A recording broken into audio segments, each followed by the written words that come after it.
think Demetrius did that. And I see Jim on as an attendee, but I don't see his shining face here. I'll be right back. there's Jim.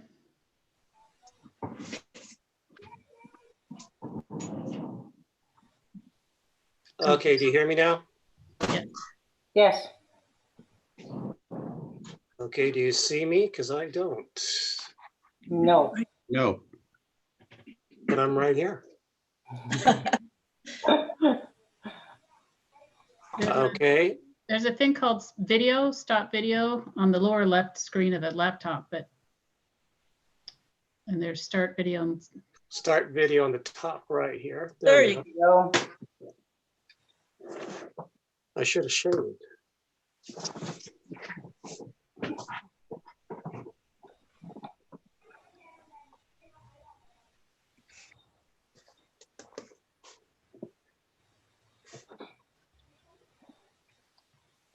Jim, we're just waiting another minute or two. See if other council members are going to show. Julieta indicated she would be here and I don't see her logged on yet. The procedure for logging on was a little bit different than we have had for logging on to our council meetings. That could be a problem. Right.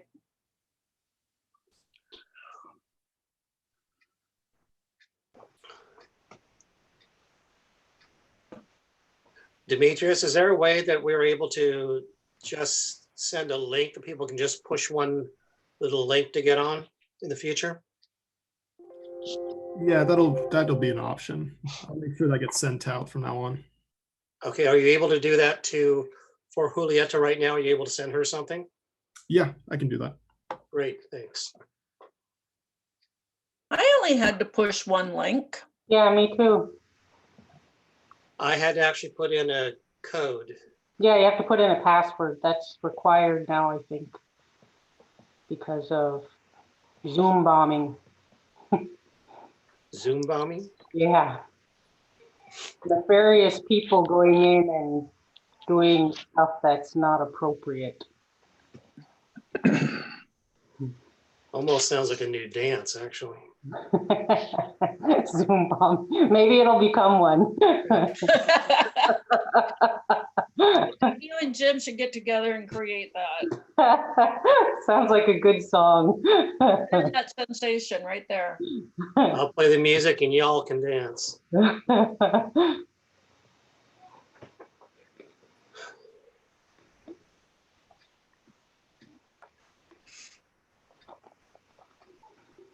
Director Springer, you had indicated that you had a whole list of people that you expected. Yeah, I added on some of the directors that could respond to questions that might arise, like David Kleitch. Evan is on board here. Bill Franz, in case questions come up about utility bill discounts. And there's David. yeah, so David and Bill are on, and Evan. And Art is supposed to be on too. I wonder if I should. Right. I saw there's Corbett. Orbit. Hello, finally, I got it to work. Ah, so it wasn't just me. Good. So we're missing a couple people, and they're probably having a similar issue, Corbett, than what you had. Yeah, it was asking me for a password. Oh. It never does that. Extra security measures. And that's in the email or the invite. I would just let everybody know that we have started the live stream and recording, just FYI. I see that. Thank you, Karen. Okay, so Julieta said she's in the meeting by phone. I just got an email from her. Oh, there she is. I have a technical issues. I listen every the conversation, but I cannot join for reasons. I don't know. They asked me for password and then kick me out. I don't know. I'm gonna try again, okay? All right, we'll hold for another 2 minutes. The password is in the invite. Yeah. It'd probably be better if we, in the future, if we had the password a little bit more bolded or something and more spaces above and below it, because it gets a little bit busy on the paper, and then all of a sudden it took me a while to get, oh, wait a minute, there's a password there. So,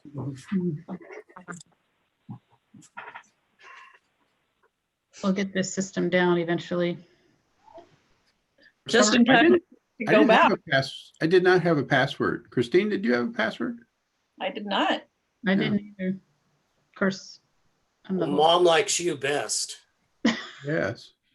Well, if you just went to your Outlook calendar and accepted it, I That's didn't, what I did. yeah. No, I don't use my Outlook. Oh, that's the reason. Okay. If you would have put it in Outlook, you probably wouldn't have had such a challenge. I I think, used my Outlook and I had to do the password. really? Mhm. Shoots that theory all to pieces.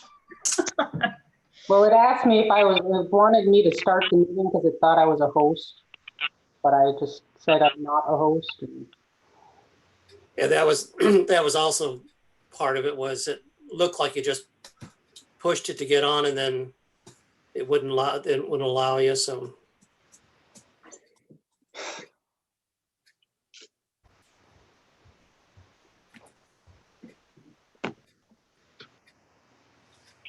Wonder if this 2239 number is Julieta. yeah, that is. I heard her. She said that she was going to try and log in on her computer, but she's also on her phone. Are you with us, Julieta? Yes, I'm still here. Okay. All right. I'm in the phone. Mm-hmm. Oh, Lynn Sardell just emailed me about a password. Oh my gosh. All right, we'll give it a couple more minutes since we know we have some technical things going on. Is Demetrius still there? I'm wondering if he could forward the password to Lynn Sordell.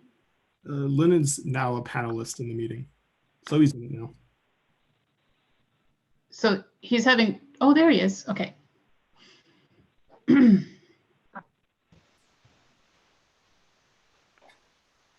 And is Art here? I just got an email from Art. No, he's not. I don't see him yet. What does he say?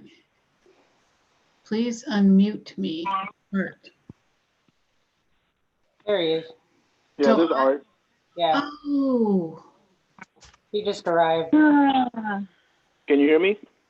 yes. Yes. I had lots of difficulty connecting the normal way, so I'm not on visually. Do you need the password? Well, I entered what I thought was a password several times, and it wouldn't let me in.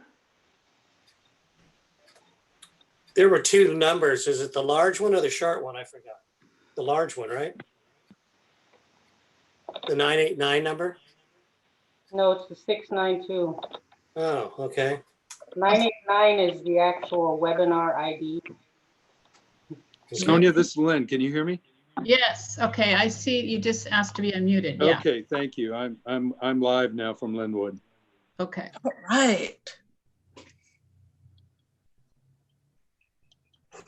All right. Well, we will get started here at 3:10. Although I heard from Sonia that Demetrius has this Zoom meeting going until 8 o'clock. So let's see if we can wrap it up before 8 o'clock.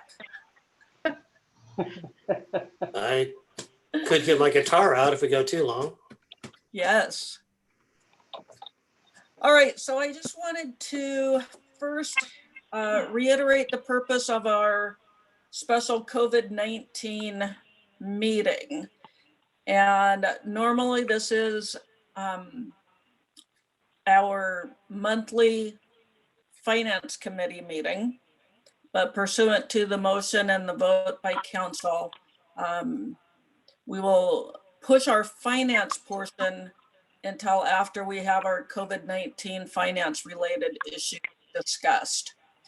Chris, didn't you cancel that meeting by vote? I canceled the The meeting. finance meeting is canceled. Yes, it is. Okay. But we still have a regular, a necessary and routine item of reviewing the December financial report. So that will come after we talk about COVID. You made Sonia a very happy person. Oh, no, I'm happy that Julieta got on.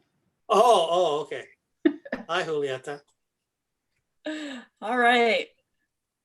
Well, thank you everybody for being. Lynn, what's on your head?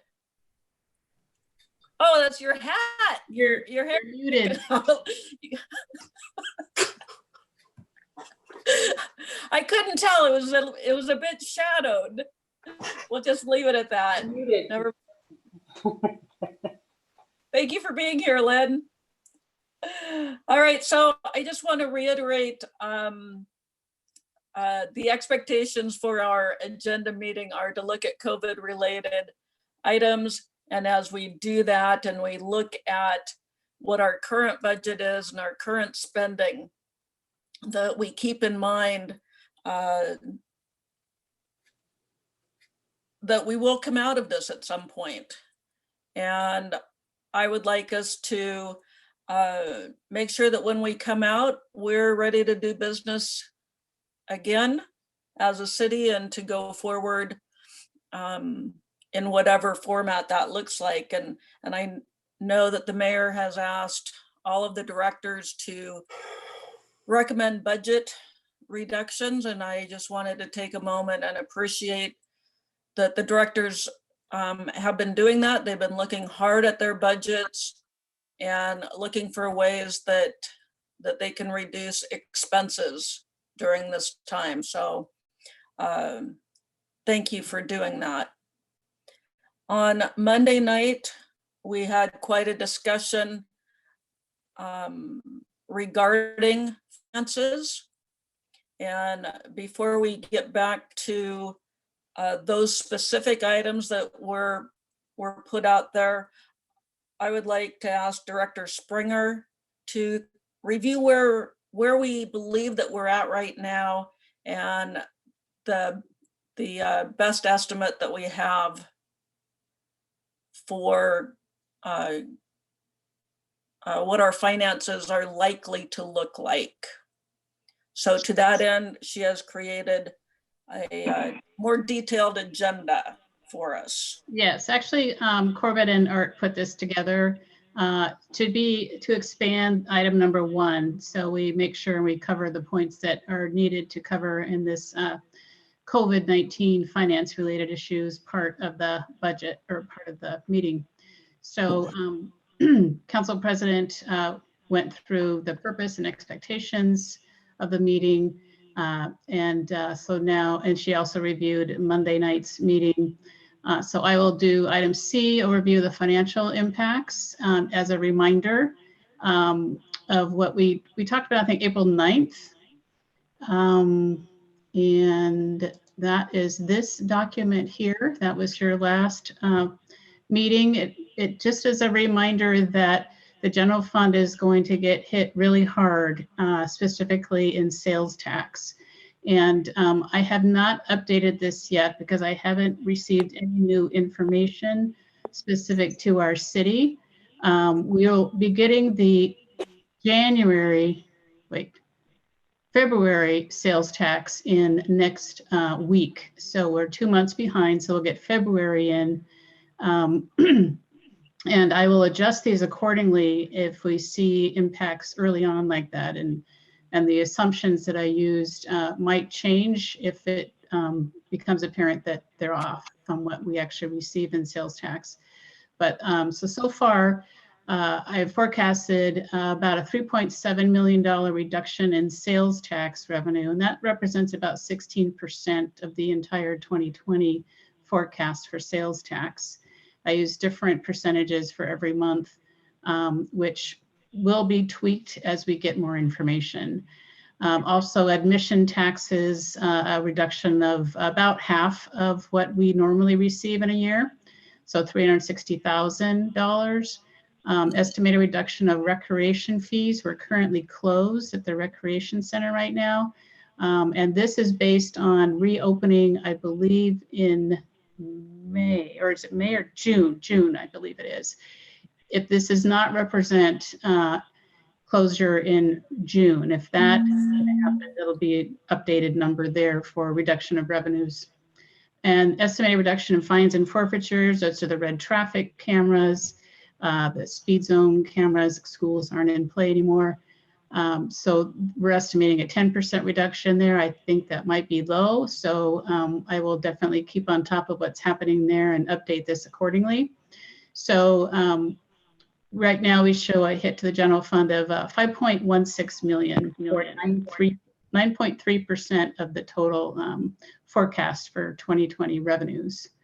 So in addition, there'll be other funds that are impacted. The TBD fund will see a hit in their sales tax. So I'm using the same assumption of a 16% reduction, and that equates to $465,000. Criminal justice sales tax fund will also be impacted, about $130,000 reduction of those revenues. And then the lodging tax fund, that's going to be a big hit right there. I've estimated a 45% reduction of lodging tax revenues. So the total hit to the city revenues at this point in time are $6,155,000. And as Council President Frizzell alluded to earlier, we have gone through our expenditure budgets and forecasts and determine what we can cut at this point. And then the mandate came from the mayor to follow these policies, and that is including a temporary hiring freeze. So that includes no new employee positions will be considered. Hiring to fill vacant positions will be discouraged. The purchase of non-essential equipment, goods, and services, we are to delay or forego those, as well as any kind of a non-essential employee training and travel. These are the reductions that the departments have identified for 2020 to help offset those revenue losses. And most of the dollars are keeping some of the current keeping the vacancies unfilled, as well as reducing the transfer to the capital funds by delaying some capital projects. That's 1.3 million. And then in addition to the non-essential, reducing in addition non-essential government goods and services, as well as eliminating non-essential travel and training, and a reduction to the street operating fund of 100,000. So the total of those reductions is $3.2 million.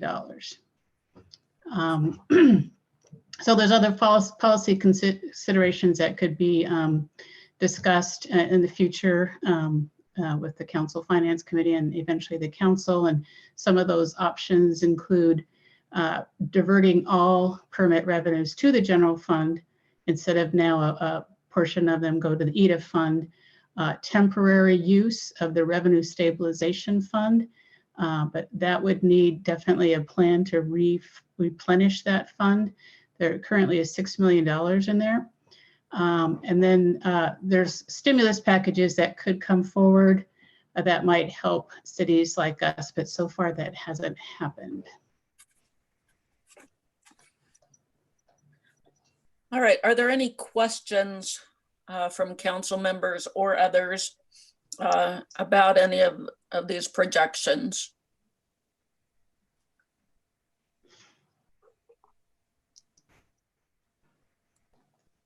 I'm trying to find the little raise hand thing. So this is George. I'm going to raise my hand. There we go. I see it. Councilmember Hurst. Oh, thank you. So really, this is nothing new than what we've seen 2 weeks ago. I was hoping that we would see a little more detail as far as what departments are looking at as far as reduction of expenses. I looked at my notes and Mr. Saniza had said that on April 23rd, we'd have some sort of written plan from the directors as far as what they're looking at. So I'm wondering if that's going to happen. We really need it. I mean, we can't keep on repeating the same figures and not taking any action. Thank you.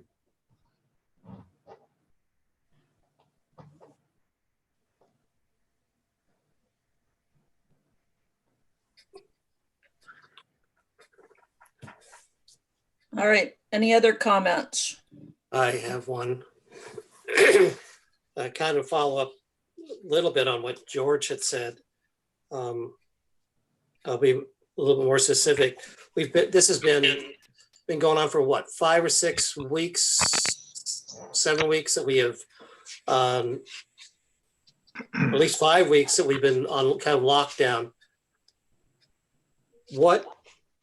And we had this last week, but what is the plan?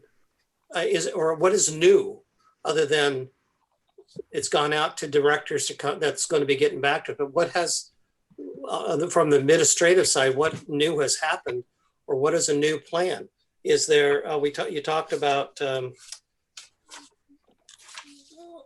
lost estimated non-essential goods and services. We're reducing services. Is that personnel, and not to promote for or against having, laying off anybody? It's not my position to do that. But is there any talk about that? And so we can be prepared, or are we going to provide or not provide the services at 100%, but still be paying everybody 100%? What's going on? I'm not feeling like we're getting answers there. And I'm not blaming anybody. I'm just need that info. End of message. The directors are encouraged to identify future reductions and to come up with ideas about how to save money. And for instance, we made the decision this week, we're also preparing the 21-22 budget to have 0% cost of living increases for all non-represented employees. I haven't calculated what that amount is, but that's significant. We're also in HR looking at different options for expenditure reductions that I don't know if we want to discuss at this point, but we are definitely on the radar screen to make reductions. Now, the revenue impacts I haven't updated because there hasn't been anything really new, concrete that I have received from the Department of Revenue or anything to be able to project that. But those revenue figures will definitely be updated as more information is available. And yeah, because it was just 2 weeks ago, it was on the 9th that we went over this, and there hasn't been an update, but there will be as we pursue these other options for expenditure reductions within the departments. I understand that, and thank you, Sonny, because you're on top of this. But we got several departments. Do they have a deadline, a date? It seems like good business practice would be, we need to have, from the executive, we need to have such and such by such and such date. Otherwise, they'll just start coming in as they feel like it. Maybe that's a question to Art. Yeah, and I wish we had the answers today. I talked to the mayor last night. As you know, she is unable to be with us today because she's caregiving for her father. But it's the mayor's desire, if at all possible, that we not lay one person off. That would be the absolute last resort cut to balance the budget. Sonia has gathered information from departments, an initial round of expenditure reductions that Sonia and Corbett have gathered. And the total of that, I can't remember what the total of that is, but it's getting us, are we halfway through the shortfall, Sonia? Are we halfway through the shortfall? Halfway through closing the gap from this initial round of department cuts. Yeah, we're a couple $1 million short. Yeah, so we're still digging further and looking at other, as Sonia said, we're still exploring other expenditures to reduce, other things we can do with the layoffs as the absolute last resort. So we'll get as close as we can to balancing and closing the gap. And if we're short, then we'll probably take a look at the asking council for authority to use part of the revenue stabilization fund to close that gap.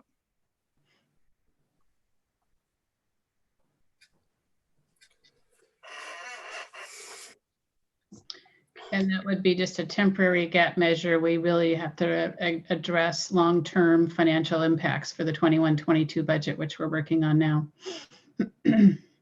All right, I see Corbett has his hand up. Yes, thank you. You know, I sympathize with the council because I know all of you want to solve this in real time. And I would just offer that when we're meeting 2 times a month on this, plus at the regular council meetings, that's great, but we don't always have new information for you, especially on the revenue side. It just doesn't come in that frequently.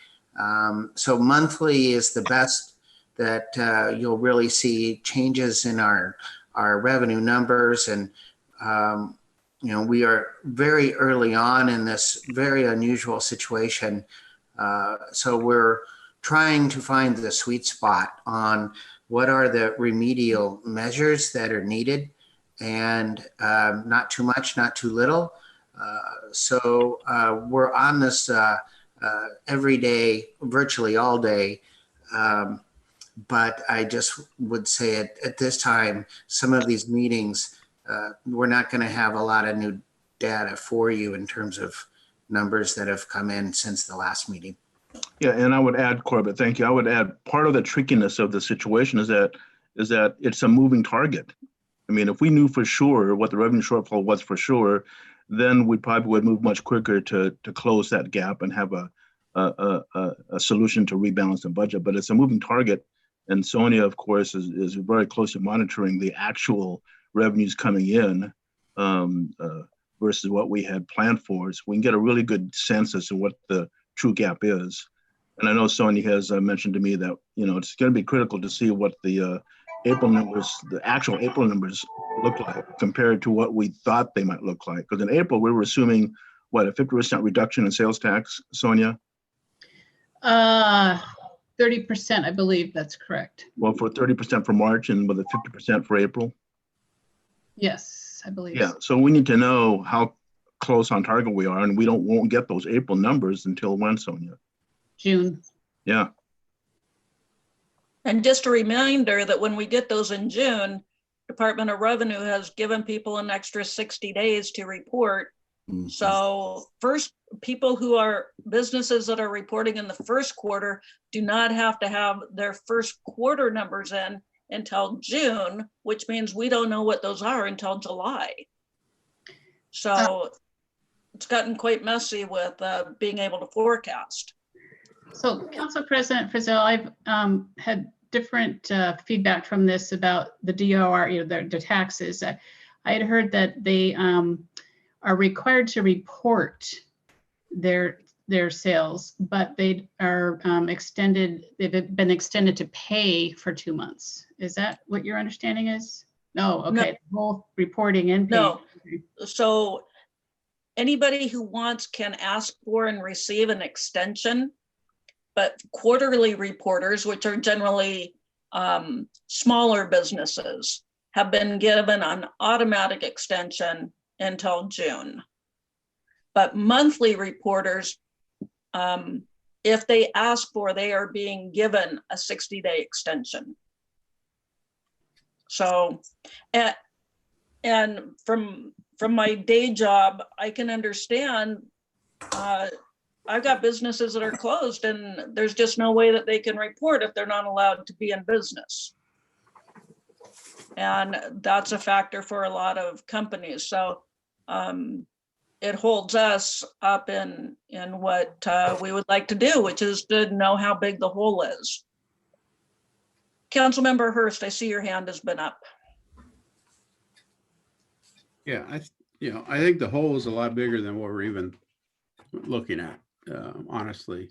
So a week ago, I had sent a comment by Mike Bailey to the council that talks about, I'll just read it. It says, according to some research done for us on this subject, Linwood may be the most heavily reliant on sales tax for their general government operations of any city in the state, And of course, Washington State is one of the most sales tax reliant states in the nation. So we're like ground zero as far as how we're going to be hit.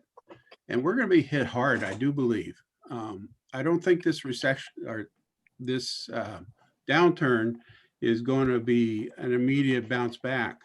I think we just need to be real. And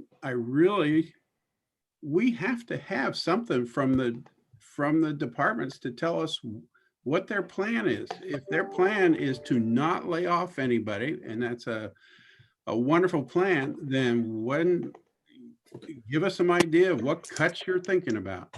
Because the only thing I see, one of the biggest cuts that we're looking at is not transferring some revenue. That's not a real cut. Departments, we need to know what you're thinking, because we are going to be in a hole. I don't know how much more I can express that. We need some information. We can't sit here and wait till June to find out that, our revenues, it's not a $6 million hole, it's a $9 million hole. We really need something as far as getting a plan in place. You look at other cities, they're not sitting there waiting. They're taking action, and it doesn't seem that we are making many decisive moves right now. Director Chin. Yeah, I just wanted to maybe go in a little more depth on what Councilmember Hurst is saying, that, in the background, that your HR department is obviously hoping for the best, but at the same time planning for the worst. So, we understand that there's going to be large revenue shortfalls. So in the background, we are laying the foundations for what layoffs might look like. So there's obviously going to be a certain time that's going to have to take place. We have certain notice requirements that we want to give our employees per contracts and things like that. But to just give you maybe some peace of mind, we are, from a planning perspective, having those internal discussions and planning for what that looks like. I've been through several sets of layoffs before in other places. They are deeply impactful to city services and on individual employees' lives.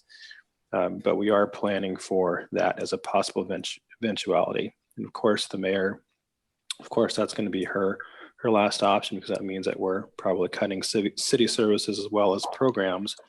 But we are planning and looking at different options short of layoffs that might help cushion some of the shortfall that we do have. So, even though we don't have anything down on paper, there is some sensitivity and timing issues that we have to be aware of before we can start throwing layoffs and furloughs and things like that around. Just let you know that we are thinking about that. We are planning for it. We are in internal discussions about these kinds of things.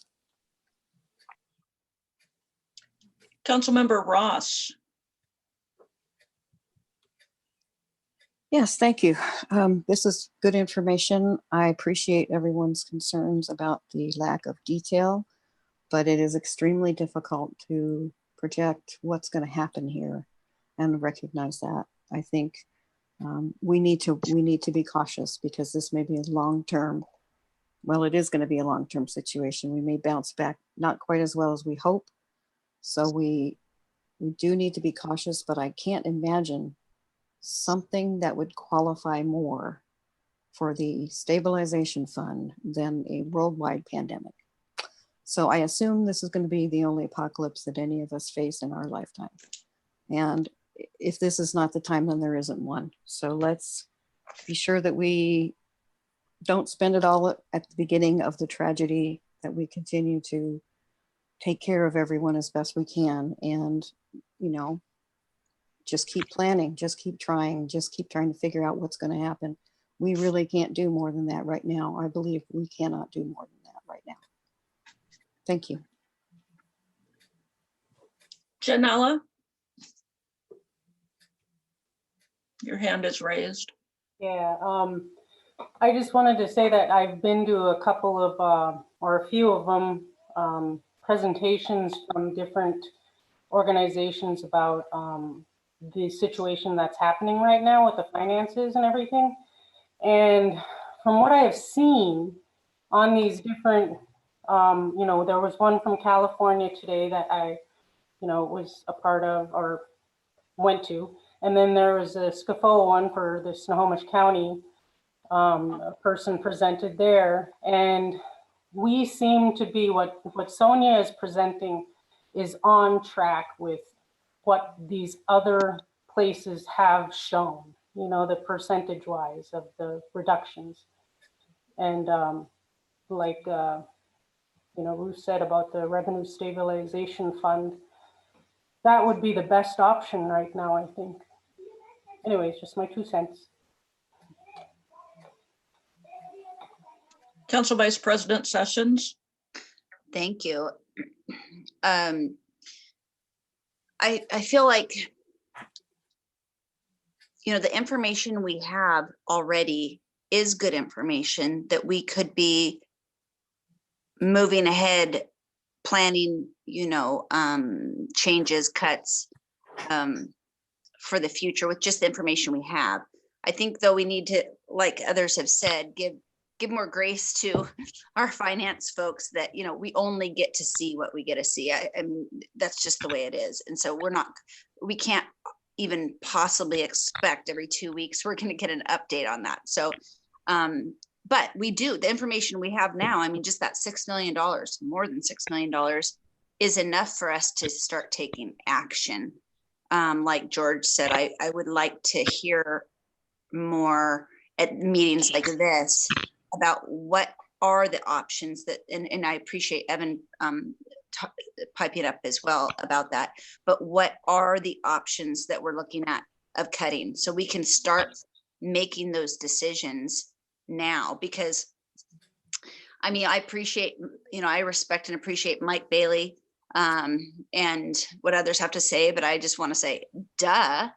It's not a news flash. And so the fact that, Linwood is the hardest hit in sales tax, that's not new information for any of us. We all know that. Obviously, our finance department knows that. That's not new information. We already know it's going to be a big hit. What are we doing about it? This brings me to the conversation, and I want to throw it out there that on one hand, we have council members, asking, what is it we're going to do to cut? What is it we're going to do to plan for the 6 million plus loss? And on the other hand, asking how we're going to be giving money away right now to nonprofits and businesses.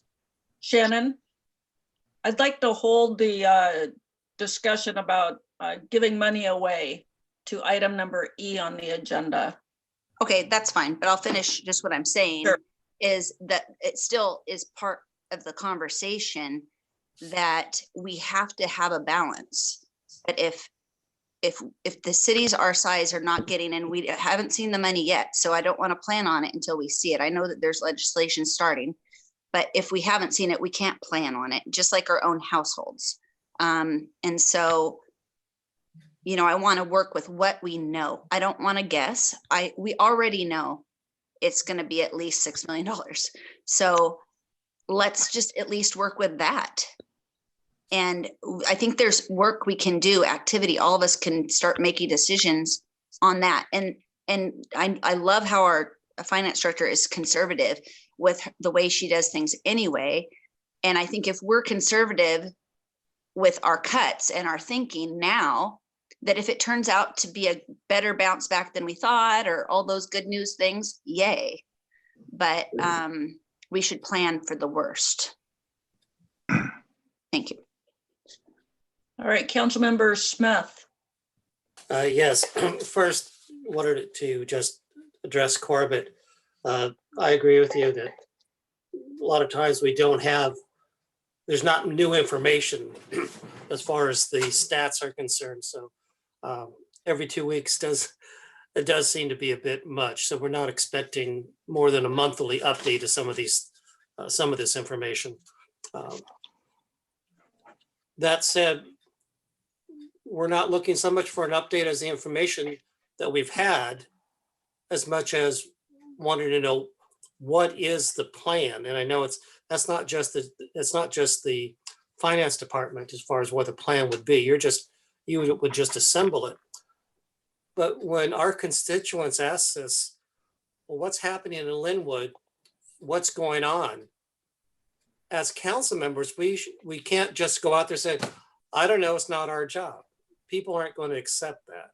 They want to hear from us that this is under control and that we're on top of it. And even though we are not the administration, but we do have a responsibility to be requesting from the administration what is going on, what is the plan, well, how is it going to affect the lives of our citizens and our stakeholders. That said, moving on to one other thing is, having been around for a while, I've seen in the past a couple big mistakes that were done. One, when we had fiscal problems, there was a decision from the top to just cut 6% across the board. Well, we can't do that. 6% across the board means that we're not valuing certain services more than others. And I would say like public safety has to be number one. We cut that the very least because public safety is why we have cities. The other problem that at a different time, we had another issue, and Art, I think you were here when this was happening. In fact, I know you were. Because there was so much indecision and there wasn't information coming out from the top of the city, from the administration, we ended up having a lot of police officers leave because they were afraid they were going to get laid off. There was nothing specific said, oh, we're going to start laying off police officers, but there was that fear in the police department. And so everyone that had the least amount of seniority would leave. In fact, so many of them went to Kirkland. And then when that person left, the next person that was lacking in seniority decided that, well, maybe they better leave before they get laid off. So that's why we're not trying to be hard-nosed about this. It's just frustrating to not have any information as far as what the plan is. End of speech. All right, why don't we move on to item D in the agenda? I think it will be especially helpful after the last few comments. City Administrator Sinisa and Julie Moore are going to present an overview of the city initiatives to support community during COVID-19 pandemic. So basically, we're going to talk about what the city is doing right now so that we get a perspective. Art? Yeah, thank you, Council President. Yeah, one of the good things that Linwood has done is there's been many things that Linwood has been doing to support the community, and Julie put together a nice list. I'm going to just kind of see if I can share this. Let me find my share button.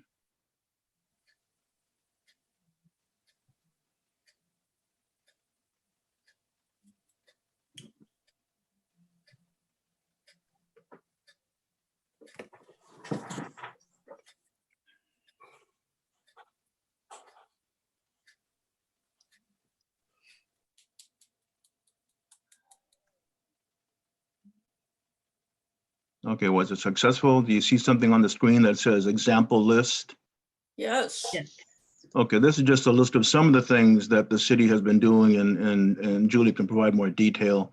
But what I've asked her to do was put together a simple list of support to the community during this pandemic. And I just highlight in yellow some of the key things that we're doing. At the top, the first thing is we have a COVID-19 website to provide a centralized place where people can go to see what's going on.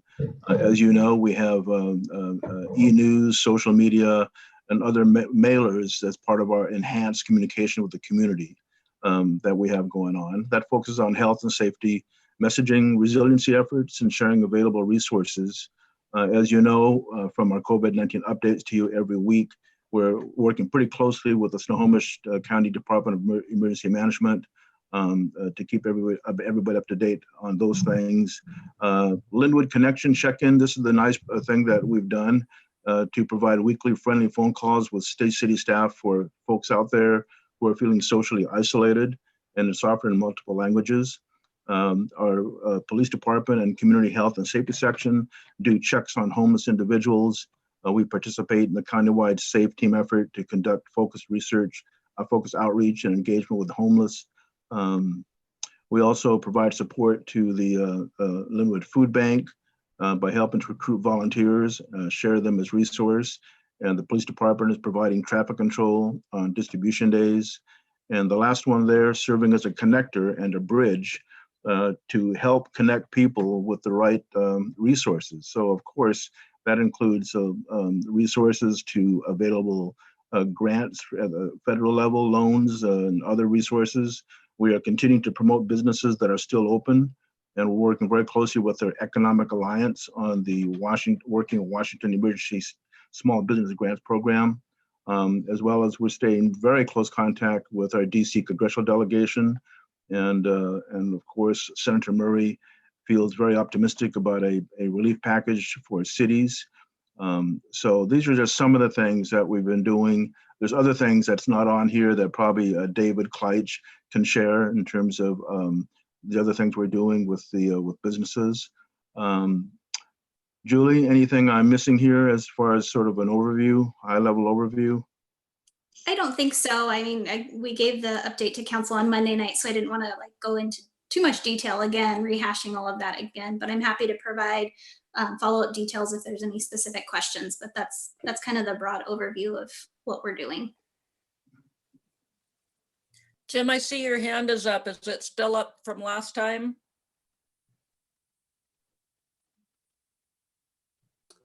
Yeah, it's up from last time. Do I have to take it down or someone? Do I have No, to you have do? to actually take it down if you're done, and then that frees it up for council member Sessions, whose hand is no longer up. Actually, I changed my mind. I was looking to see if I had unraised it, and then I did the opposite. Sorry about that. But with this list here that Art's brought up, now I'm just trying to understand why we're being shown this right now. I just am just trying to understand, does this have anything to do? I mean, we know, and we're seeing all the fantastic things we're, the city's doing for outreach and to keep our employees safe and all those things that we're learning at the regular council meetings. This meeting is for finance budget. So other than the thing with Senator Murray, and maybe another thing on here that maybe you're telling us that we're going to be applying for different grants, but why else are we being shown this? I don't understand what this has to do with finance or budget. I think it's important as we talk about community relief programs that came up as a conversation on Monday night, that we just check in and say, okay, these are the things that we're already doing. It's not that the city is not doing anything to help our community, but these are the things that are going on right now. Oh, yes. Thank you. Okay. Thank you so much for that clarification. That makes sense to me. And I'm so glad that those things were tied together. And now that I realize what it's for, because I hear you, because for example, when, Councilmember Smith mentioned, when, and this happens is we have community members reaching out to us, what are you doing to help? What are you doing in the community to help? We feel like we want to do more, but we want to do things that are meaningful. And I see what you're doing here. You're putting them together. And these are things that we can be telling people too, if they don't already know, this is what we're doing. And these things have cost the city money already to do these things. And so we're not doing nothing. We are doing stuff. And is the emissions thing on there even? The city does not have a financial yes, interest in the emissions site. But no, you're right. But because of people like you, sorry to interrupt, I'm on a roll.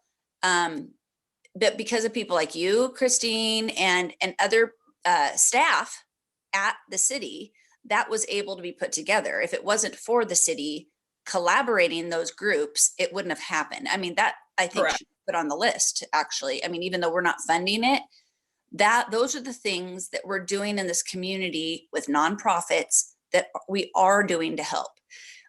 Instead of just throwing money at people, these are meaningful things. And they're meaningful in that they're directed towards relief during COVID-19. Yes. None of Thank these you. things that are on this list are things that happened before COVID-19. Yes. But they are important things that are happening because of our city. So yes, the hygiene center should probably make that list. Yes. Gotcha. Thank you. Thank you for doing that. Thanks for the clarification, you guys. So Director Franz, did you have a comment? Yes, and I apologize if my connection has been real spotty here off and on. Just a minute ago, you guys were breaking up, so I don't know. Am I coming through fine? Loud and clear. Okay, great, wonderful. The other thing I think that should maybe be added to this list are some of the things we're doing in the utility to help customers right now. For instance, we're not turning water off. We're not assessing late fees. We're working with people on payment plans. We're doing a ton of outreach right now, bill stuffers and things like that to remind people of our existing programs that need assistance. And then the other thing we're looking at right now is we've had some businesses call into our billing folks, and we have the ability, the snowbird policy, we can put people on inactive status if they have zero use. So if they've actually shuttered their business for their whole period of billing period, we're looking at putting them on inactive. And I think we may have done that for a couple of businesses now, but that's another thing we're seeing if we can do, as long as they have no usage for that period. That's already in our code. So I think those things are important to add to. I would agree with that. Do you know so far if you've seen a percentage uptick in people taking advantage of the low income utility rates and whatnot? I have not heard that. I can look into that. I think it would be interesting and quite telling. So, all right, that's an overview of what we're doing right now.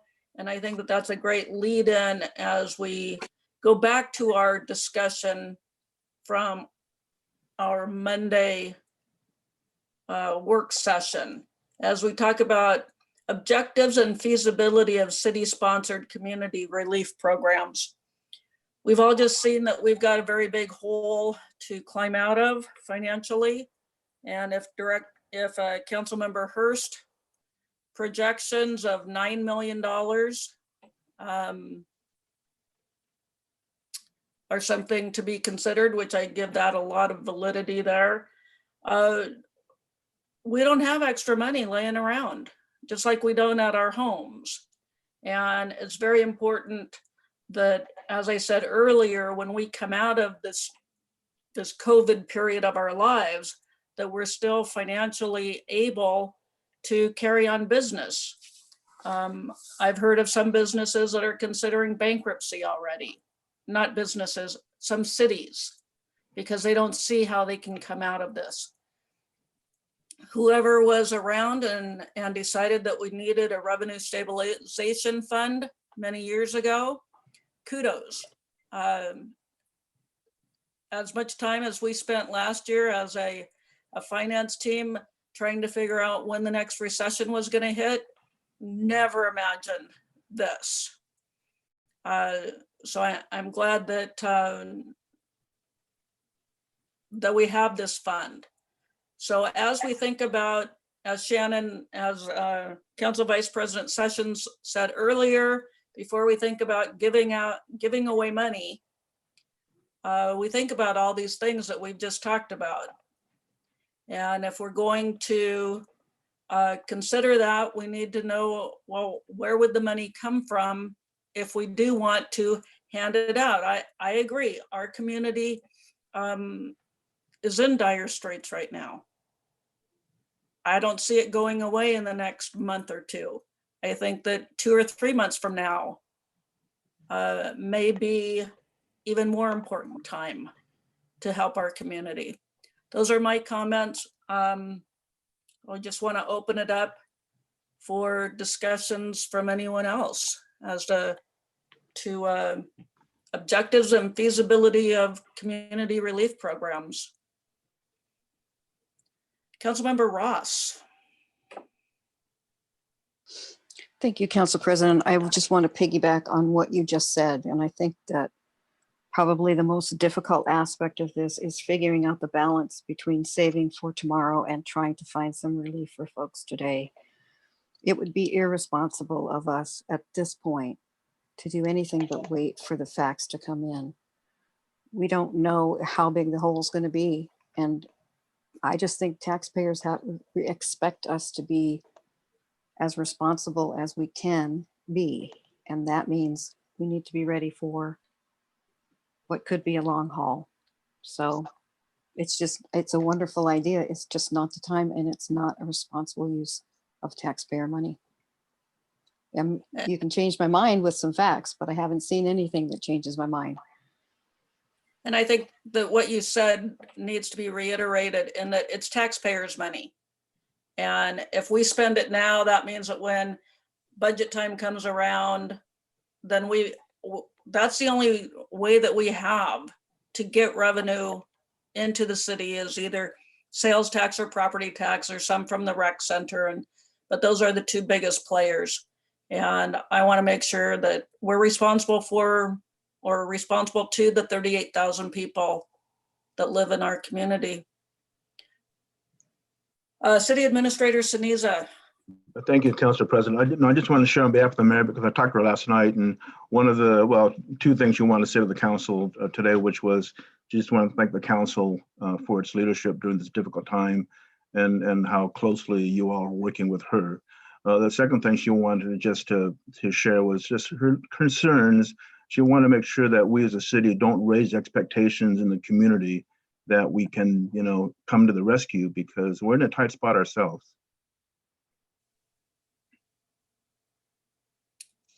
Indeed, we are.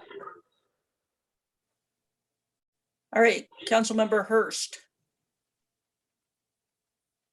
Great, thank you. And I agree that we are going to be in a rough spot. I would say though, and I said this several times, that this crisis is twofold. One, the crisis for the city itself, and a crisis for the residents that live in the city. There are other cities that have been able to set aside some funds for emergency use. And I think we need to really I would hope that we would consider some funds towards a relief fund. And in the scheme of things, as far as the budget, it's not a lot of money. I forget, Shoreline was 100,000, Edmonds 200,000. But those cities are reaching out to nonprofits. Now, one thing though that I would say that we do have an organization in the city, Verdant, and I think Councilmember Smith and Ross had mentioned Verdant, and I would say that I would like to coordinate a little more with them to find out what they're doing. They have funds, and before, looking at spending a lot of City of Linwood money, I would like to know what Verdant is doing as far as reaching out to nonprofits. I know they have done some of that. It's kind of, I did reach out to Steve McGraw of Homage, and what he came back with was kind of scary. He's talking about looking for hundreds of thousands of dollars for help, for relief, and he covers the whole county, so it's not just city. But what struck me was that he had talked about how Verdant had reached out to him to see if he would do a grant request to them. Okay, I would really like to know what Verdant is doing for the nonprofits in Linwood. I think they can be very open about that because they're using, well, some of it's public money, some of it's leased money from Swedish Hospital. But I do believe that we could look at still setting up an emergency fund, but I would like to do some more exploration with Verdant and see if we could partner more with them on this.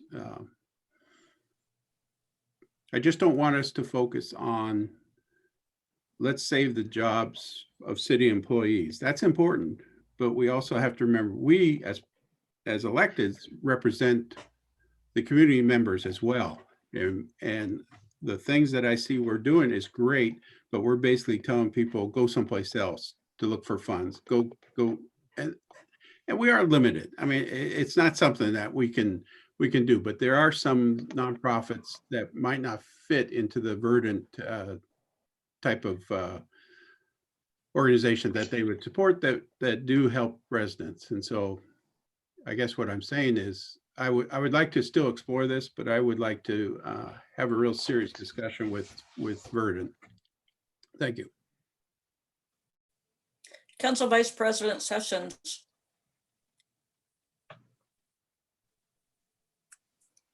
Thank you.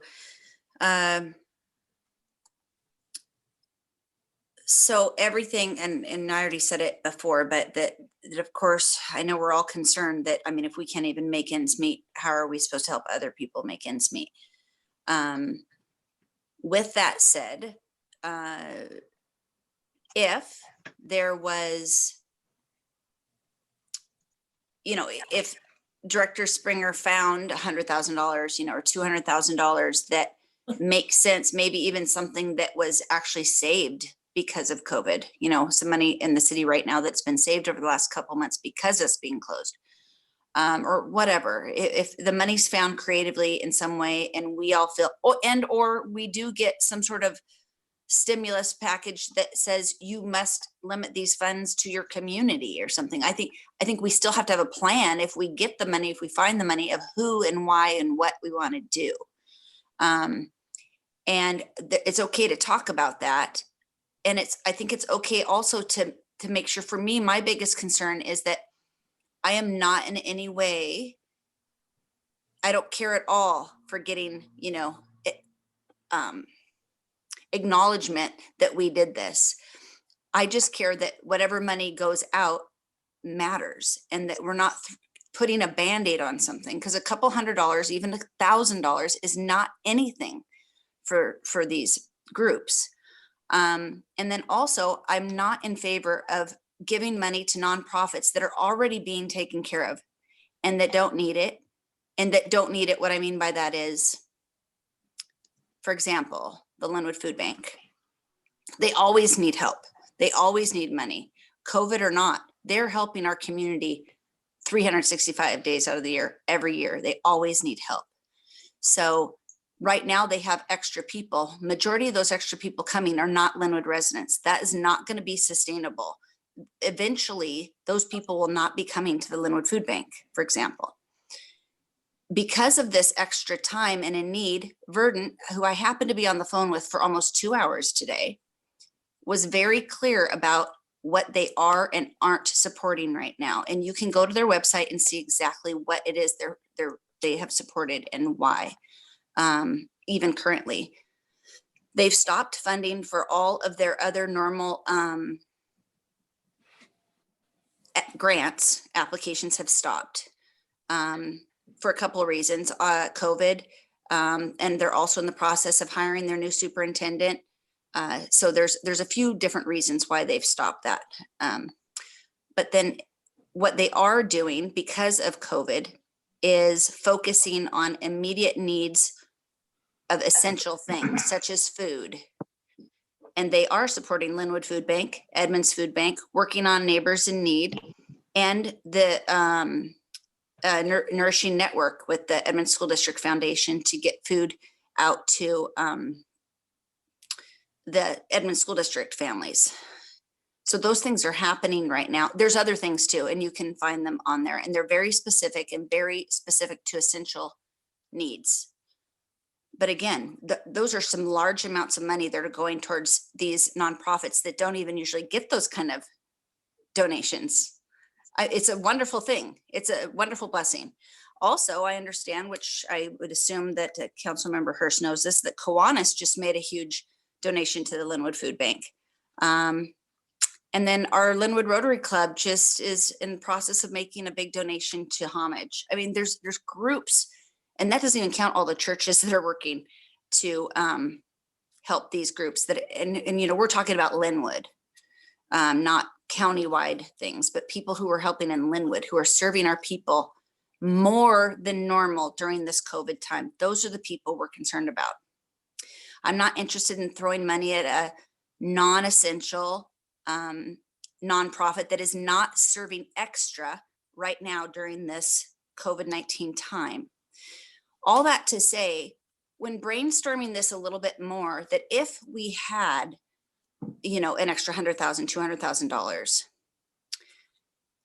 I can imagine, I mean, when we're all thinking about, I mean, it's already been said a couple times that the biggest hurt for our city is the sales tax, which means the more, if anything we can do is to help our businesses be whole and keep going so that they can get sales tax money then to help us, it's a win-win for everybody.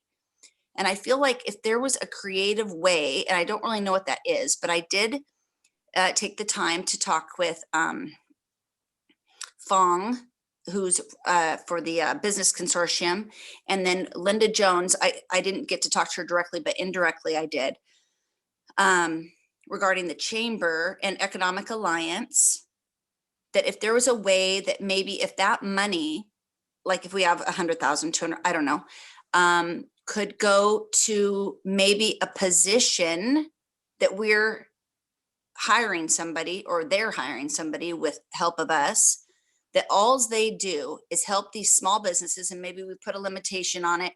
And that's why I talked to them to see what that looks like, you know, under 20 employees, under 15 employees, city limits only, you know, non-franchise, non-whatever.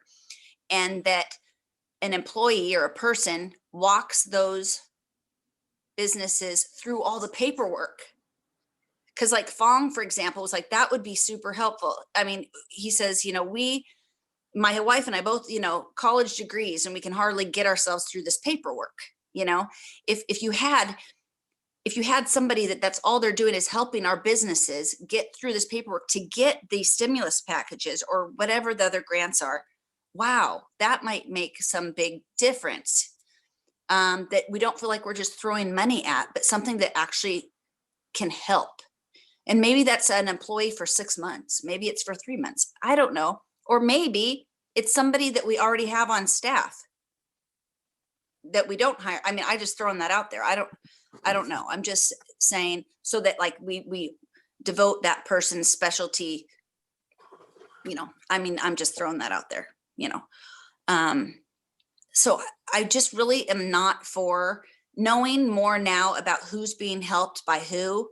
And I've really looked into that in our Linwood businesses that are serving during this time. I don't see a need.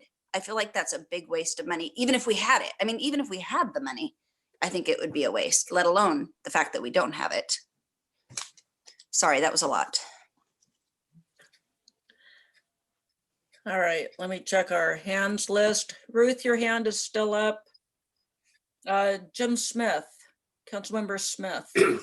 Yeah, Shannon, I agree with you 100% about being able to have someone helping these businesses.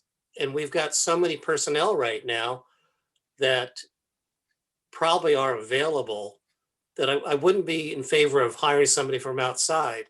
But we've got experts on the inside here in Linwood that know Linwood, that should be able to know Linwood businesses. And so if we can kind of basically shift those resources to be helping local businesses, that'd be absolutely wonderful. Getting back to Fong, if those of you that have read his letter that he sent out, he's got some good points there too. He was centered on, we've got so many businesses that do the same thing that he does, but because they've got Cheerios in one of their aisles, they get to be open and he doesn't. The fact of the matter is we need to have a little more common sense approach to this on a state level. And I think we can do that. We can encourage the governor to allow things that are going to be safe, that are parallel to other businesses that are already open. People can still be safe. They can still have masks on. They can still be socially distanced, et cetera, and conduct business. As example, like Fong said, all the furniture stores, they can be probably safer than KFC down the street from me. I walk into KFC and people, people are, even though I'm wearing a mask, there's people without masks, people within just a foot of each other as they pass in the aisles or whatever. But we can open businesses up. One other thing that I think is very important, I think we need to do to put things in perspective, is not concentrate on how many, and this has to do with the economic side of this, so bear with me for a second. It doesn't matter how many COVID-19 cases there are. What's more important, if you look at the statistics, and Chris, I know you probably look at these all the time on the Health District website. If you look at it, we've had about, I believe, 98 deaths. Out of those deaths, 94 or probably about 75% of those are people that are much older than me, 70 plus. And I think it was 94% of the deaths had underlying conditions. What that tells me, thinking of this from a common sense standpoint, is if we continue social distancing, but we open up our businesses, open them up to be as safe as Costco is, we can, and including maybe the car dealerships. And let's go down the list of all the businesses that could open that have no more risk than Costco or KFC. Our financial standpoint from the city of Linwood would be much greater. So I would like you all to consider possibly for us, I'll send one out even if it's by myself, but it would be much stronger if we can get the entire city to send a letter requesting us to loosen things up a little bit better here by May 1. I'm done. Councilmember Ross, you have your hand up.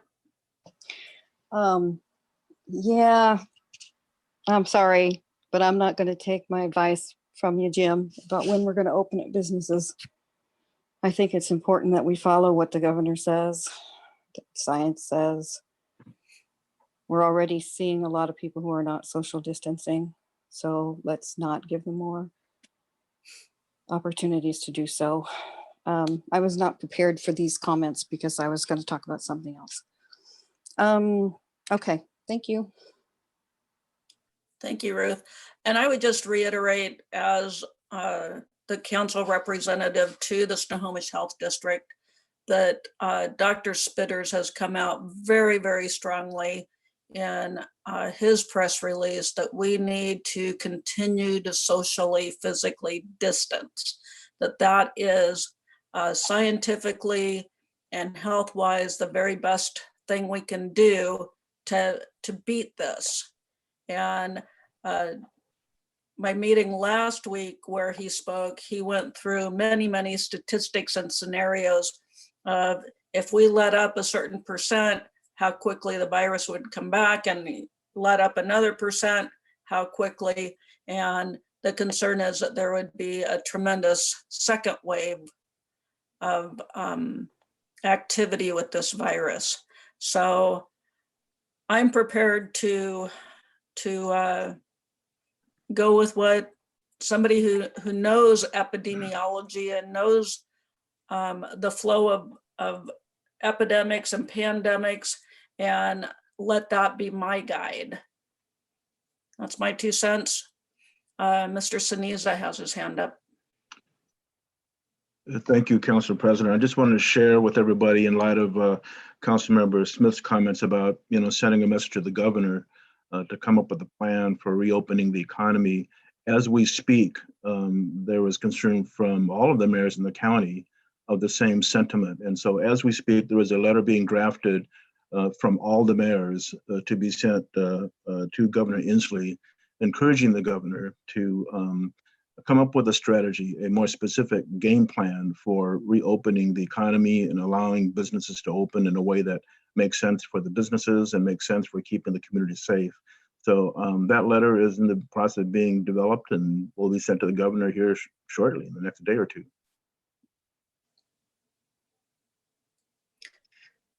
All right. Any other comments before we move on and talk about something that is routine and ordinary, or routine and necessary, which is our fourth quarter financial report? I see Councilmember Hurst has a hand raised. Thank you. Yeah, I just had a comment, and maybe this could be discussed at the next special finance council meeting. But I was looking at the vouchers and that we've approved, and in February they totaled 8.2 million. In March, 5.8 million. In April, 7.9 million. So and I know there's payments in there for contractors and all that also, but I don't get a sense of reduction of expenses by the city. Do you think we could take a deeper look at that in the next meeting to see what's going on? Thank you. Mr. Sneeza, your hand is raised and your microphone is off.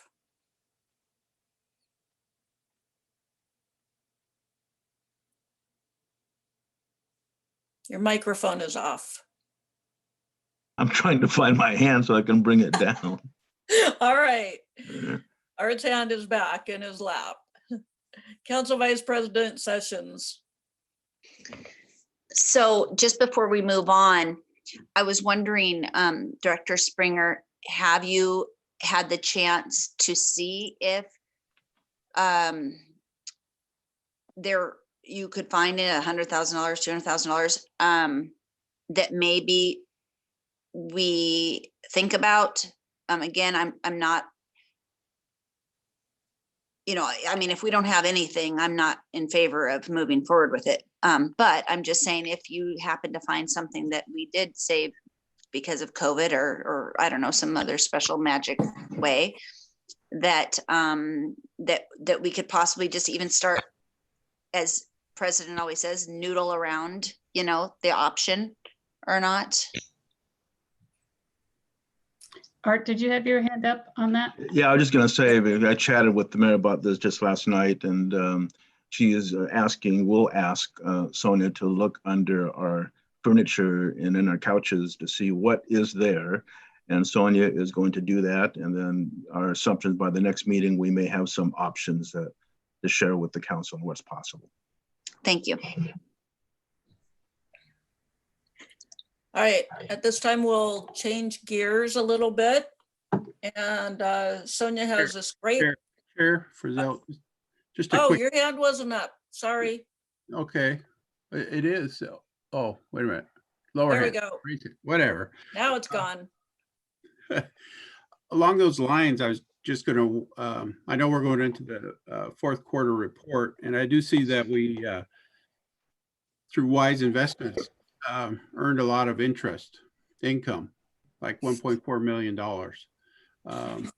And I'm not clear as to if that all goes into general fund, goes back to utilities that earn that interest. But is that, I would just throw that out as a question of if that's a source for 100,000 or so to you know, to seed a fund of some sort. Just wondering. I believe it was 1.9 million. It's on one of the slides that I'll be sharing of investment interest. And that gets allocated to all the different funds according to how much cash that they have in that fund. So as a result, most of that gets allocated to the utilities, which had a bond issue a couple years ago where we still have significant funds left. So a portion did go to the general fund and some other funds, but significant portions went to utilities, just because it's based on the cash balance. But I want to warn you that that's a one-time big revenue impact that happened in 2019 that we will never see again. Because interest rates, unless something happens the next 10 years, but interest rates just are falling. And so I can't promise that we will earn that much interest in the future. All right, Director Springer, will you walk us through our fourth quarter financial report, please? First of all, I want to mention that I'm going to go through a executive summary and a PowerPoint, and I will totally understand if someone doesn't want to sit through that aren't interested in financial information like that. So it wouldn't hurt my feelings at all if some of you want to end the meeting, but I will start here accordingly and share my PowerPoint.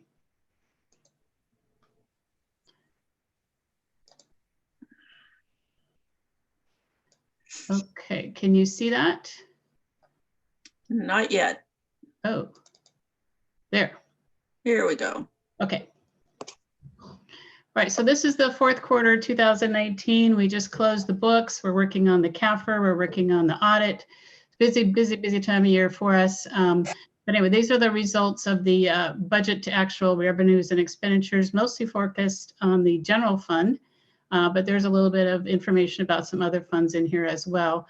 If you want more detailed information with all the other funds and more detailed revenues and expenditure information, that's available with a detailed report, which was attached to the council packet.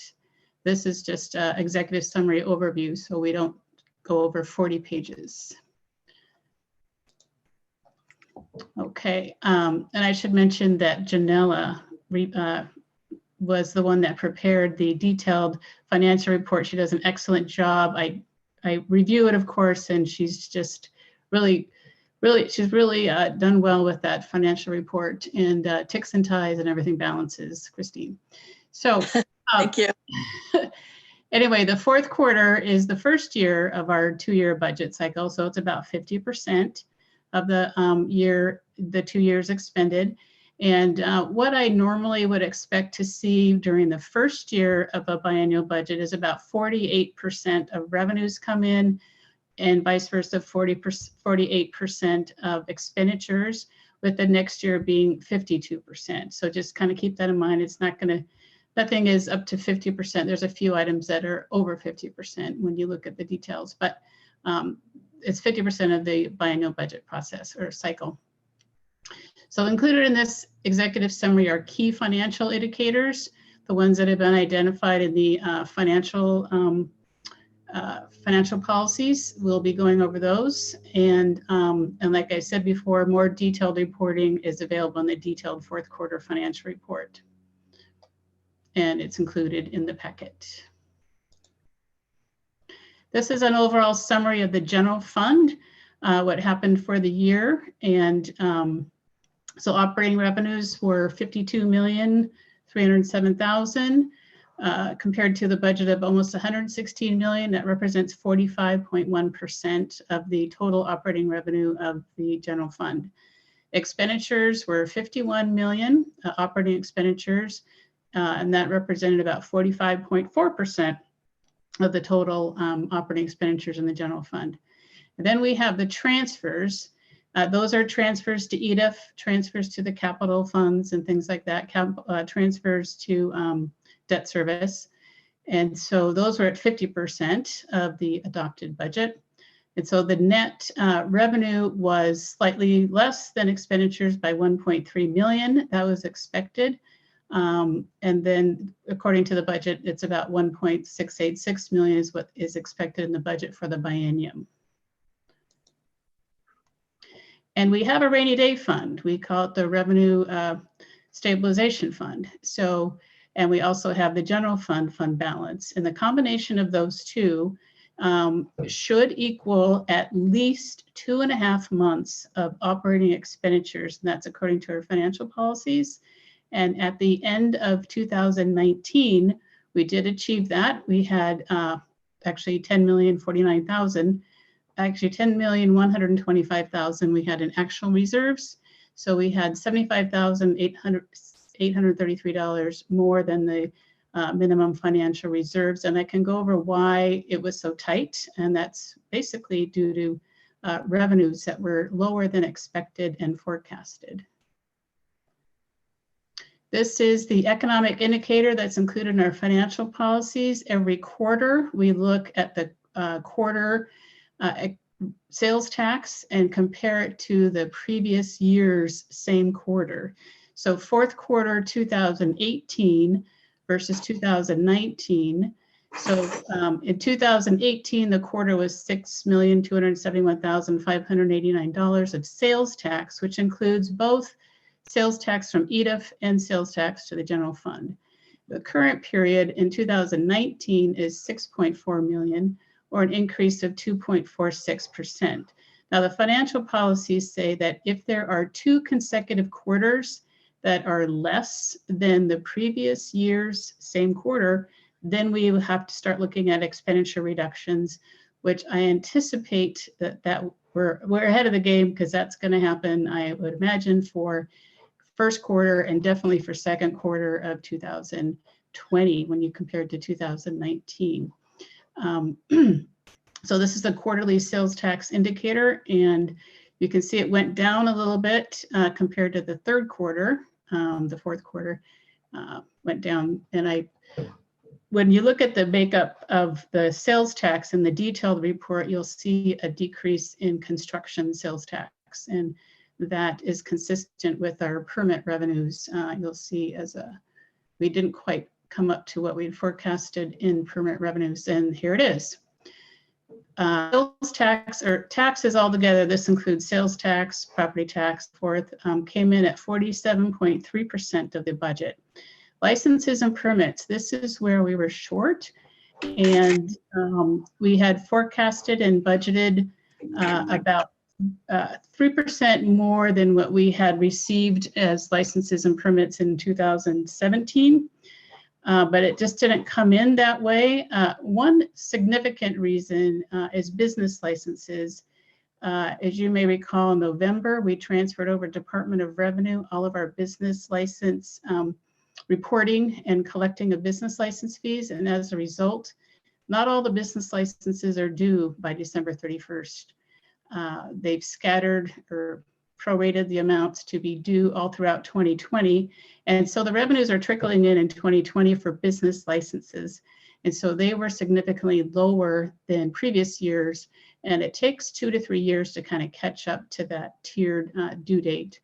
But permits were also down, and hopefully it's a matter of time. And when construction can start occurring again, we'll see more permit revenues, but that is the culprit, licenses and permits, of why we were so close to our target of the financial requirements.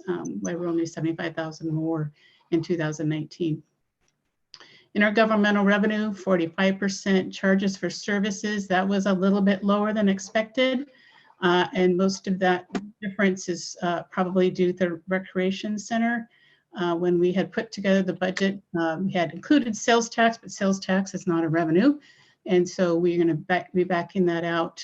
But anyway, charges for services are 43.5%. The only area where we were above what we had forecasted and put in the budget was fines and forfeitures.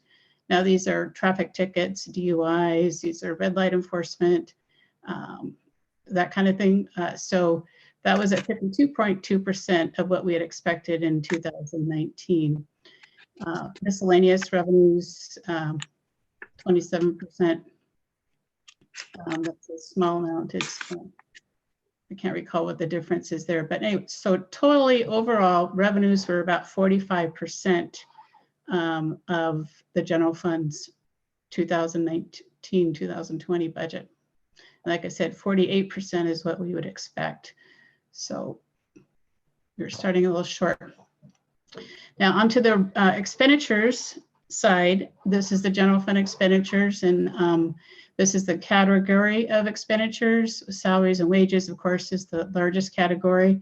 And everything came in pretty much as expected. Supplies are down, and services are lower than expected. Operating transfers out are right spot on. So as a total, 45.5% of expenditures for the general fund were expended in 2019. This is a breakdown of the expenditures by department. So to kind of drill down a little further as to why we were 45%, some departments were a little higher than anticipated, some were a little lower. Admin services and IT is right spot on. Community development, they had some vacancies, and so they were lower than what you'd expect. You'd expect about 48%, like I mentioned earlier. Economic development, significantly lower, because this amount right here, this 2019-20 budget, includes Sound Transit expenditures, and we also have Sound Transit revenues included in the license figures. So I think the billings and expenses for Sound Transit was around $400,000. What we have is $2 million in the budget for economic development for that contract. So only 24.7% expended. Executive is right on schedule. Fire marshal budget is a little overexpended. That's because we had a GEMT consultant hired. Actually, we had to pay the state $330,000 to give us the GEMT money, which is the grounds emergency transport money that we got from transport billings. So that's only a one-time payment that will not repeat itself in 2020, and there's adequate budget to pay for the retroactive pay that we may get billed for when their contract is settled. Human resources is a little bit below their expectation because they had some vacancies earlier last year. Legal budget, it looks like we're going to be a little bit overexpended in the legal budget due to some contracting, some new contracts with the public defender mostly. We're probably going to be, in my estimation, about 100,000 over unless we really curtail our city attorney usage. Legislative is right on schedule. Municipal court, they're below budget. They tend to always be below budget. They're really good at not spending money. Non-department are basically, those are transfers. Those are transfers for debt service and so forth. That's about 50% of the budget. Parks, Recreation, and Cultural Arts, right on schedule, 46.5%. Police, I was a little bit concerned about this number because they're already 48.7. It's a large budget. However, if you may recall, they got pretty large cost of living increases in 2019, and that didn't repeat itself in 2020 because their contract states the cost of living increases to be the CPI as of June 30th the previous year, which in 2019, that was 1.7%. So their cost of living increase for 2020 is only 1.7, whereas last year, I believe it was 7.65. So they'll be okay. It's going to be a tight budget, but they're going to be okay. Now, Public Works, they look really good. They really underspent their budget, but it's a little bit tricky here in Public Works. What we do is we budget 100% of all of their project managers, engineering, but some of that, approximately 1 to 1.6 million, gets actually charged directly to capital projects. And so they will never be at 100% of their budget. We always expect to have significantly lower expenditures after those expenditures are divvied out or allocated to capital projects.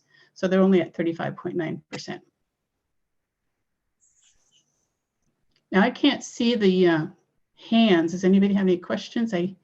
While I'm doing this, not that technical to see. I do not see any hands raised. Okay, thank you. All right, so we have it. This is off of the general fund now. This is the Economic Development Infrastructure Fund, the EDIF fund. And so this is just a summary of, at the end of 2019, what's in the EDA fund. Total revenue from sales tax was quite a bit higher than what we had in the budget at 75%, coming in at 75%. Revenue from permit fees, a little below what we would anticipate, and that's common throughout. The permit fees were either slow, delayed, or just didn't come in 2019 as expected. Investment interest, there's a significant portion of investment interest because of the large fund balance or cash balance in here. EDA fund gets allocated a significant amount of investment interest. And then this is the one-time transfer from the LID 93 fund. Another transfer of 375 will occur in 2020, and that is to replace the Costco agreement where $400,000 a year was guaranteed to come into the EDA fund to help fuel that up. So total revenue for the EDA fund was over 2.1 million. Expended 1,030,000. So at the end of 2019, the fund balance, or actually this equates to the cash balance in that fund, is almost 10.6 million. REIT revenue, I always add this because it kind of is an indicative of the economy. And in 2019, it was pretty good pre-COVID. So anyway, so we also, so that came in REIT revenue, this includes both REIT 1 and REIT 2, came in at almost 2.5 million, which compared to the $4.4 million 2-year budget is very good, very healthy. When you compare to last year, though, this is the same year, the same period of time last year, 3.5 million came in last year. We are lower than 2018. However, in 2018, it was a banner year. I think we had at least one shopping mall sold, a couple big apartment complexes sold. And so the REIT money came in very strong and healthy in 2018. But we still look really healthy, well, so far for 2019 in REIT revenues. And then this is the utility fund summary. I always show this to ensure that the revenues are covering the expenditures. And so there was $23.6 million of utility revenues, expenditures of about 16.8, with a net revenue of 6.8 million. And normally we would be transferring a significant portion to the utility capital fund of those, the net over the expenditures. However, we have bond money that came in, and we need to spend that first. In the bond covenants, we need to spend all the bond money first. So we haven't tapped the regular 411 utility fund for any more of a transfer than 567,000 in 2019. But these transfers will increase in 2020 to fuel the utility fund capital projects. And so totally $6.2 million was the revenues over all of the expenditures in the utility funds, the utility fund. And this is what George Hurst was alluding to, the investment earnings. Very, very good, healthy investment earnings. This is a snapshot of the cash and investment balances and investment earnings at the end of 2019. So this includes all the funds, the general fund, the utility funds, the unspent bond proceeds, all of that totals for an LGIP, which is a short-term investment program managed by the state of Washington. We had $56.4 million in there. We had investments totaling $21.5 million. We had cash in bank accounts of $4.5 million. So a total of $82.5 million in cash and investments. And throughout the year, we did almost hit a $2 million investment interest earnings. And that was on careful investing and planning. And boy, it's like I said before, it is not going to repeat itself. Some of our investments are callable. And so in December, I think we had 2 investments called because they were at higher interest rates, which means that the banks or the agencies called them in, paid them off, and then we had to reinvest at a much lower interest rate. I think at like lately, we had another one recently, it's like 0.5, 0.6%. What? Yeah, it's just a terrible interest rates right now. So thankfully, we have some non-callable bonds in our portfolio, so they won't be called. But as interest rates decrease, they get called and we have to reinvest at really low interest rates. This is all-time high for a while, I'm telling you, on investment earnings. So that completes the executive summary of the financial report. Any questions? I see no hands raised. Okay.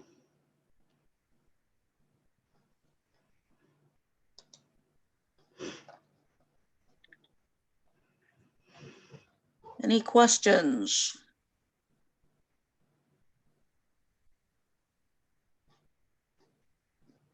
No questions. Shazam. Thank you, Janella. Thank you, Sonia, for, as usual, putting everything together in a concise format. Appreciate that. All right, next steps for the finance group is that we would next get together on May 14th, which will be my daughter's birthday. How about that? She'll be so excited to know what I'm doing on her birthday.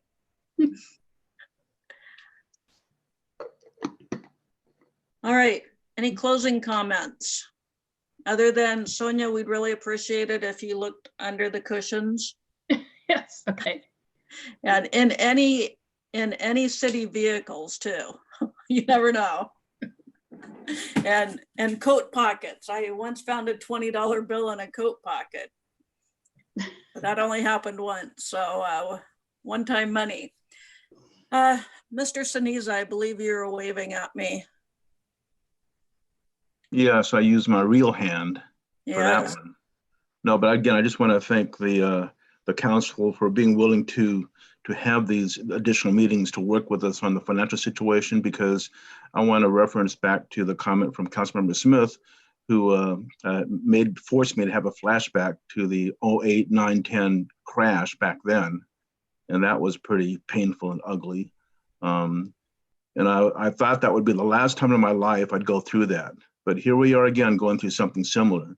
And I just wanted to share what I think, in my opinion, from having gone through that. And there's others on our leadership team that were here when that happened, like David, Lynn, Bill, some others. But, you know, I think one lesson was we needed to work much more closely with the council back then. Unfortunately, because of certain tensions between the mayor's side, the mayor and the council, that didn't happen.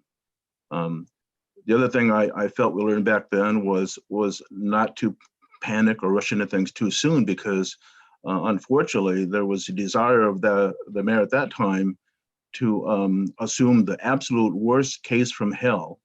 And as a result, he directed our HR department to send out 100 letters, what was called a courtesy layoff letter, meaning you may not get laid off, but then you might get laid off. And we just want to let you know in advance that you might get laid off.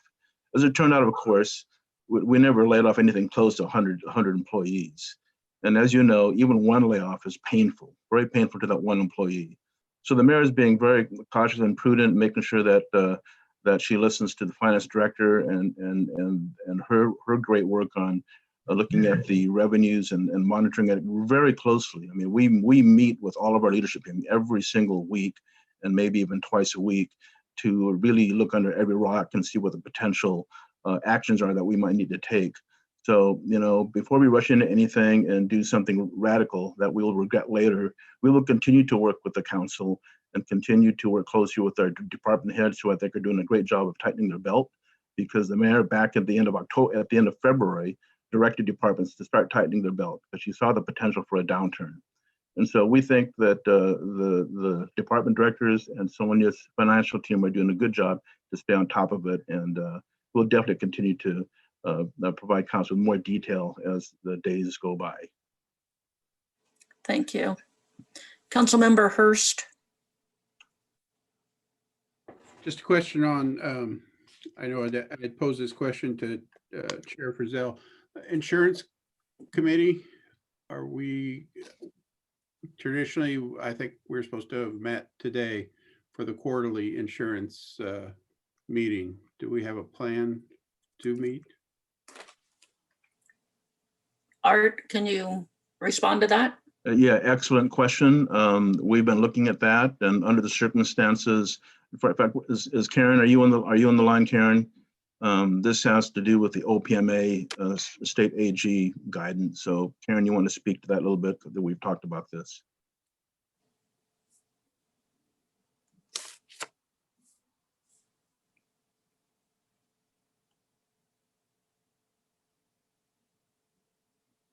Okay, she's still muted. We did not send out and set up a meeting on the insurance just yet. We will probably for the next month. But Karen, if you're still there, well, I don't know what Karen is, but that's a good question, and we are coming up with a plan to do that. There were some parts of it that didn't meet the criteria of the OPMA guidelines from the state, and we didn't want to step over that line just yet. All right, Councilmember Sessions. Thank you. In addition to looking under couch cushions and all that, maybe at a director's meeting, we just even ask if, separate of giving money, is there somebody internally that does have some skill set and possibly can be redirected temporarily to be a one-on-one help with our small businesses, as opposed to giving money out, just redirecting what we already have to help those businesses. That to me would be very more than satisfactory. And talking, like I said before, that sounds like something that they really need. And that's a way that they can get funding that is especially made for them, Okay, so that's one thing. The second thing is, and I don't need an answer today, of course, but I'm hoping, and I'm saying this during the finance committee, hoping that, I think it's finance related, but also kind of hoping that maybe we can address it in some way on Monday night, which is, we mentioned a little bit about, Fong's letter. Well, there's been other, we had the ask of the funeral, we're going to get more and more requests of people questioning the governor's message and order. And then, with the recent sheriff's community letter and other sheriffs around the state of Washington, I'm just thinking that we're going to have more and more community members questioning us about when and how we can lift the rules and make exceptions, et cetera. And how long do we wait? And kind of what's the plan about if the citizens start a little bit more rebelling, less compliance and more rebelling. I don't want to borrow trouble, but I'm sure that everybody's kind of thinking that. So I think we need to address it. And as council members, especially, we're going to be needing to have some answers for some public. Councilmember Altamirano Crosby, you've been very quiet today. I just wanted to check in with you. I haven't seen your hands raised. And you're muted. I have a problem since the beginning with this meeting. I never haven't, and my experience joining Zoom meetings for like 3 years. I don't know why I clicked the link and it still asks me the identification, the password, and anyway, I disconnected, I connected again. I listened all the conversation and I want to join in the conversation, but I wasn't able because you didn't see me for a while.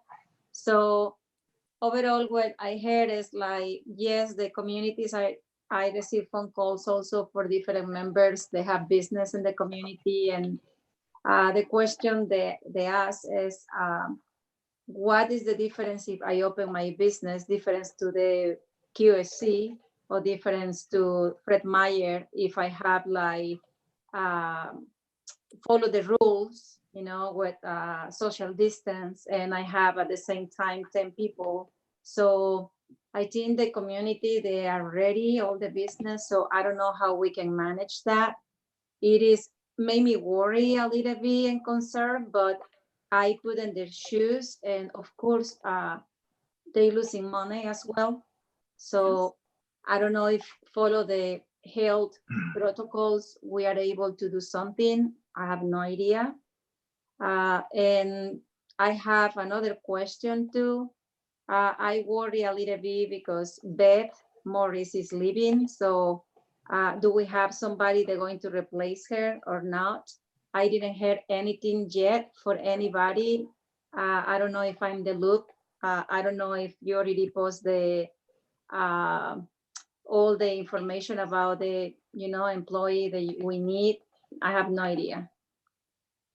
Okay, I sent out an email a couple of weeks ago saying that due to COVID-19, we're not hiring for that position right now. I have met a number of times with Art and Karen and Beth, and we do have on the agenda that is going out. Did we get today's? We got it today. We got Monday's agenda already, and we will have an agenda item on there where really, I thought it was, I'm sorry, Corbett messaged me in the middle. And oh, we should not be talking about this because it's not on the agenda. But yes, it's being handled. And we could talk about that on Monday. All Okay, right. thank you. And I ask something else? So, well, in the meeting on Monday, I remember the Vice President Shannon mentioned about the different churches, they have masks, and I would like to see if maybe we can put the link and Linwood. People, they don't have masks. Again, we got to stay on topic here Okay, because of thank you. agendas. So maybe you can connect offline about that. I'm gonna send an email. Thank you. Okay. Any other finance related comments or questions? All right, it's not 8 o'clock yet, so we're done way under the wire on this meeting. We will have our next finance meeting on May 14th, and I'm going to get off of this call and call my daughter and see how her day is going. Thank you, everybody. Thanks for the hard work. Thanks for Thank you. being there. Thank